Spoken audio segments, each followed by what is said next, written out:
Mike. How, Brazil? How could you give that up and waste one of the prettiest goals of all time? Pele wept. Gisele Bundchen wept. Welcome to Open Mic. We like to start the show with a few stories or a hot take on a story you're not likely to see anywhere else. I'm from gorgeous Prince George's, and now I'll spill the tea in D.C., so you know these jokes come from a place of love. If, in fact, that was something I was capable of. You know what? It's Friday. I'm capable of at least 60 seconds of love. More on that in the mic drop. Let's start things off right here in D.C., where a CenturyLink poll on which 90s Christmas movies are the most popular in each state showed that Home Alone 2 is Maryland and Virginia's favorite, while D.C. opted for the Nutcracker. I have questions. Maryland and Virginia, how you do a sequel? Dog, it's a no for me, dog. How you do a sequel? How you gonna vote for the Home Alone sequel and not the original Home Alone? Were the that much better the second time around? In DC, don't think I'm not gonna judge y'all's choices too. Like, I didn't even know there was a version of the Nutcracker made in the 90s. And guess what? Looks like Macaulay Culkin was in that too. Man, he really was king of the world until Jonathan Taylor Thomas came around and stole all the girls. Well, who's laughing now, pretty boy? Macaulay is all over this list, and JTT is nowhere to be found, like literally nowhere to be found. I'm always rooting for Macaulay. I'm gonna need Maryland, Virginia, and DC to choose better though, because Jingle All the Way was literally right there. I mean, the Schwarzenegger and Sinbad connection, and if you didn't go there, how about The Nightmare Before Christmas? Bam! Then there was the Santa Claus. Bam! You know what? I'm glad we have Go-Go and Blue Crabs and Old Bay, because good taste in movies clearly isn't one of our strengths. You reach out to me on social media and let me know your favorite 90s Christmas movie. Let's start the weekend off arguing. Let's stay in D.C. for this next story, where Maxwell Frost, the first member of Gen Z elected to Congress, tweeted about his struggle securing housing in the district, writing, "Just applied to an apartment in D.C. where I told the guy that my credit was really bad. He said I'd be fine. Got denied, lost the apartment, and the application fee. This ain't meant for people who don't already have money." You know, Maxwell is learning what we've all known in D.C. for years. This city is expensive. Also, more importantly, never trust the people in the leasing office. Like, literally never. They will sell you a dream just to get that application fee.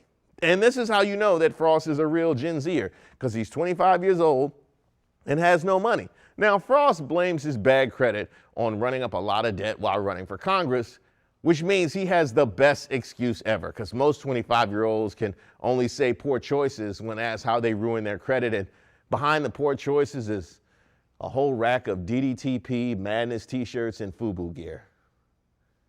Oh, what? It's just me? I mean, this guy ruined his credit into a job that pays $174,000 a year. That is called failing up, my friends. Now, the good news is Frost is about to be in a position to do something about the nation's housing problems once he's sworn in next month. In the meantime, if anybody's renting a room for the low, holla at Maxwell Frost. You'll be doing your country a service. Now, I chose this next story because it stays on the theme of lawmakers. Arizona Senator Kristen announced that she's leaving the Democratic Party and has registered as an independent. And then Sinema waited for all the Democrats to get excited about Raphael Warnock's win and a Senate majority just to be like, not so fast. I'm gonna make this all about me again. This is a high-level stroke of petty. I mean, Sinema is avoiding a primary challenge and putting the entire Senate on notice. Now, Sinema has been voting like an independent for years, so it won't likely change that much, but of course, this move made her front page news all across the country, so congratulations. People took a break from Brittany Griner's return and TJ Holmes' love life to talk about Kristen Sinema.